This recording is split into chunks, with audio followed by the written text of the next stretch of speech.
जब भी north Korea और चाइना के लीडर्स का नाम आता है तो इन्हें डिक्टेटरशिप के एग्जाम्पल के लिए यूज किया जाता है। लेकिन क्या आप जानते हैं कि इनसे भी बड़ा तानाशाह मिडिल ईस्ट में राज कर रहा है, और ये और कोई नहीं बल्कि सऊदी अरेबिया के प्रिंस मोहम्मद बिन सलमान हैं, जिन्हें MBS के नाम से भी जाना जाता है। मोहम्मद बिन सलमान को देखकर कई सारे लोग बोलेंगे कि ये बंदा कैसे इतना डेंजरस हो सकता है।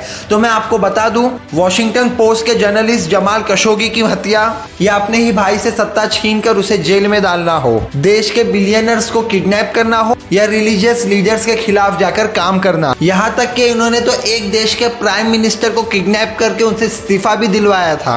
MBS ने हर एक गैर कानूनी काम किया हुआ है, उसके बावजूद आज वो मॉडर्नाइज सऊदी के प्रिंस कहे जाते हैं। तो ये सारी चीजों के पीछे असलियत क्या है, ये आज के वीडियो में हम एक्सपोज करेंगे। तो दोस्तों, अगर मोहम्मद बिन सलमान के प्रिंस बनने तक की जर्नी पे एक छोटी सी नजर डालें तो वो सलमान बिन अब्दुल अजीज अल सऊद और उनकी थर्ड वाइफ के सबसे बड़े बेटे हैं। 2015 में जब सलमान बिन अब्दुल अजीज सऊदी अरेबिया के किंग बने तो उन्होंने मोहम्मद बिन सलमान को डिफेंस मिनिस्टर और डेप्यूटी क्राउन प्रिंस घोषित किया, जबकि उन्होंने अपने भतीजे सलमान बिन नाइफ को क्राउन प्रिंस बनाया। पर अचानक 2017 में नाइफ ने क्राउन प्रिंस के पोजीशन से इस्तीफा दे दिया, जिसके बाद मोहम्मद बिन सलमान अपने आप ऑटोमेटिकली सऊदी अरेबिया के न्यू क्राउन प्रिंस घोषित हो गए। पर ऐसा कहा जाता है कि प्रिंस नाइफ ने इस्तीफा अपने मर्जी से नहीं दिया था, बल्कि इसके लिए उन्हें बहुत ज्यादा मजबूर किया गया था। एलिगेशंस तो यहाँ तक के हैं कि उनके सारे मोबाइल फोन्स और credit cards, bank account seal कर दिए गए थे और उन्हें कई घंटों के लिए किडनैप करके रखा गया था। और उसके बाद जब Mohammad bin Salman crown Prince बन गए नाइफ की जगह पे, तब मार्च 2020 में उन्होंने नाइफ और उनके भाइयों को सऊदी गवर्नमेंट के खिलाफ साजिश रचने के लिए उन पे इल्जाम लगाया गया और उन्हें जेल में डाल दिया गया। वैसे MBS यानी कि मोहम्मद बिन सलमान के इस तरह काम करने की हरकतें अभी से नहीं, 2015 से ही शुरू हो गई थी, क्योंकि उसी साल में उन्हें जो है डिफेंस मिनिस्टर का पद मिला था और डिफेंस का पोजीशन मिलते ही उन्होंने यमन के खिलाफ वॉर छेड़ दिया था। इस युद्ध का पर्पस ईरान को सपोर्ट करने वाले हूती विरोधियों को खत्म करना था, जिसके लिए अमेरिका की मदद से सऊदी और UAE ने 20,000 से भी ज्यादा हवाई हमले किए थे, एयर स्ट्राइक किए थे, जिसमें लाखों लोगों की जान चली गई थी। मोहम्मद बिन सलमान की इस क्रूरता के ऊपर जिन जिन लोगों ने, जिन जिन जर्नलिस्ट ने आवाज उठाई, उन्हें या तो मार दिया गया या तो हमेशा के लिए जेल में बंद कर दिया गया। और इसके बाद जब इंटरनेशनल मीडिया ने इस चीज को उछाला तो मोहम्मद बिन सलमान सामने आए और उन्होंने इसे एक फेल्ड मिलिट्री ऑपरेशन बता दिया। उसके बाद जिस बहादुर जर्नलिस्ट ने MBS के इस चेहरे को सामने लाने की कोशिश की थी, उसका अंजाम भी हम सबके सामने ही है।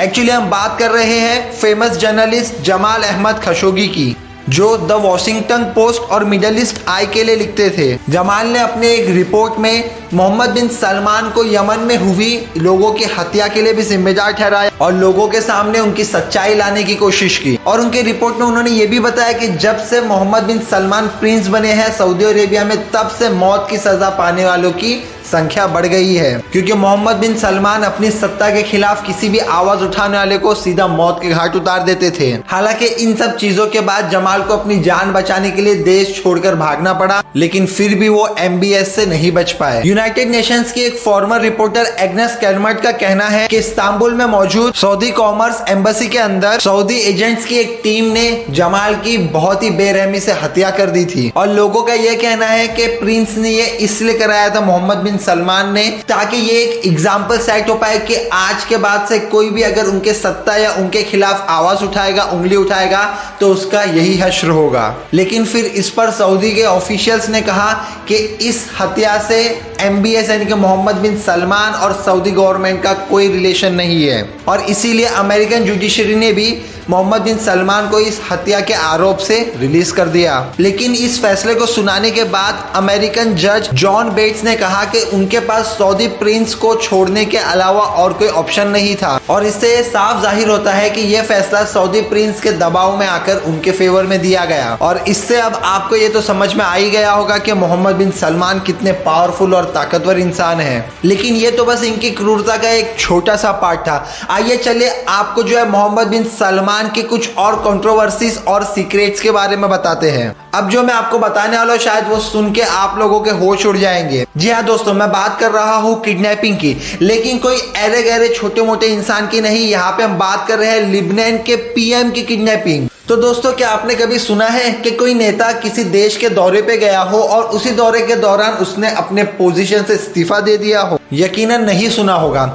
लेकिन 2017 में लिबनान के प्राइम मिनिस्टर के साथ एक्चुअल में यही हुआ था। दरअसल 2017 नवंबर में लिबनान के पीएम सऊदी की यात्रा पे गए थे, लेकिन सऊदी गवर्नमेंट ने उन्हें रास्ते में ही रोककर बंदी बना लिया और उसके बाद अगले ही दिन उन्होंने सऊदी अरेबिया के ऑफिशियल चैनल पर अपने इस्तीफे का अनाउंसमेंट कर दिया। कहा जाता है कि सऊदी पहुंचने के बाद उन्हें king Salman and MBS Mohammed bin Salman ने मिलने के लिए बुलाया था, लेकिन उसके ठीक एक दिन बाद ही उन्होंने इस्तीफे का ऐलान कर दिया। लिबनान के अंदर इस घटना से काफी हंगामा हुआ और वहां के लोगों का मानना था कि सऊदी प्रिंस और किंग ने पीएम की किडनैपिंग की है और उन्होंने ही हमारे पीएम को रिजाइन करने पर मजबूर किया है। लेबनीज सरकार ने बहुत कोशिश की कि वो सऊदी गवर्नमेंट से अपने पीएम को वापस बुलवा सके, लेकिन इससे कोई फायदा नहीं हुआ। और फिर 2 हफ्ते बाद फाइनली फ्रांस के प्रेसिडेंट इमैनुअल के बदौलत लिबनान के प्राइम मिनिस्टर अपने देश वापस लौटे और इस्तीफा वापस ले लिया। और इसके अलावा मोहम्मद बिन सलमान ने अपने ही देश के बिलियनर्स को किडनैप भी किया है। MBS का नाम अपने ही देश के बिलियनर्स को किडनैप करने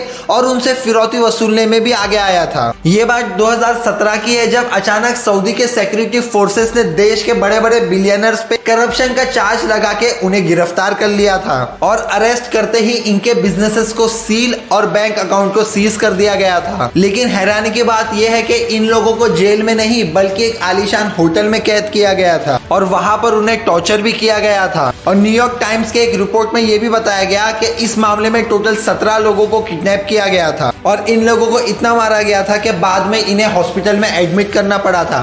और कुछ रिपोर्ट्स में तो यह भी दावा किया जाता है कि इनमें से एक बिलियनर को इतना ज्यादा मारा गया था कि उनकी मौत हो गई थी। और कहते हैं कि MBS ने इन लोगों को इसलिए किडनैप करवाया था क्योंकि उन्हें एक डर था कि पैसे के दम पे ये लोग आगे MBS के लिए खतरा बन सकते हैं। और इन लोगों को छोड़ने के बदले में सऊदी सरकार ने ये बिलियनर से $106 बिलियन का फाइन लिया था। इसके अलावा रिसेंटली मोहम्मद बिन सलमान ने रिलीजियस, मॉरल और सोशल रूल्स में भी बहुत से चेंजेस किए हैं, जिसके लिए दुनिया में तो उनकी बहुत तारीफ की जा रही है, लेकिन ऐसा करना उनको खुद के लिए बहुत भारी पड़ सकता है। दरअसल पिछले 280 सालों से सऊदी गवर्नमेंट एक एग्रीमेंट पर चल रही है जो 1744 में सऊदी के royal family, house of Saud और रिलीजियस लीडर्स के फैमिली के बीच में हुआ था। इस एग्रीमेंट में यह तय किया गया था कि जो पॉलिटिक्स के रिलेटेड मुद्दे रहेंगे वो सऊद फैमिली संभालेगी और रिलीजन, धार्मिक मुद्दे वह फैमिली संभालेगी और दोनों एक दूसरे के मामले में कभी भी इंटरफेयर नहीं करेंगे। यही वजह है कि सऊदी के बड़े बड़े मुस्लिम रिलीजियस लीडर्स कभी गवर्नमेंट के खिलाफ कुछ नहीं बोलते। लेकिन पिछले कुछ वक्त से जिस तरह से मोहम्मद बिन सलमान सऊदी के अंदर रिफॉर्म लेकर आए हैं,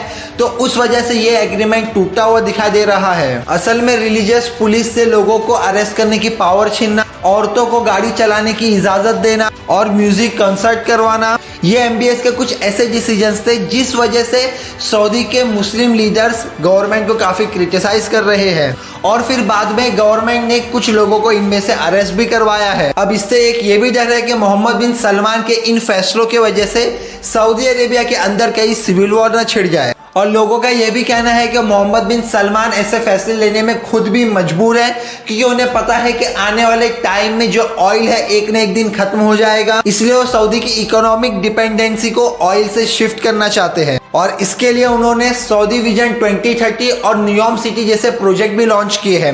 न्यूयॉर्क सिटी के अगर आपको नहीं पता तो कमेंट सेक्शन में बताइए, उसके ऊपर भी आप लोगों को एक वीडियो बना के मिल जाएगा। तो गाइस, आज के वीडियो के लिए इतना ही। इसमें हमने पूरे मोहम्मद बिन सलमान के बारे में डार्क रियलिटी बताई है, तो इस पर आपके क्या विचार है, आप क्या सोचते हैं, हमें कमेंट सेक्शन में जरूर बताइए। इसी के साथ गाइस मिलते हैं अगले वीडियो पे, और अगर आप लोग चैनल पे नए हो तो चैनल को सब्सक्राइब कर लीजिए, बेल आइकन बटन दबाना ना भूलें, ताकि अगर कोई भी नया वीडियो हम अपलोड करते तो आपको नोटिफिकेशन आए और आप इसी तरह से इंफॉर्मेटिव वीडियोस का मजा ले सकें। Till then stay tuned with the channel, take care, bye bye and thanks for watching.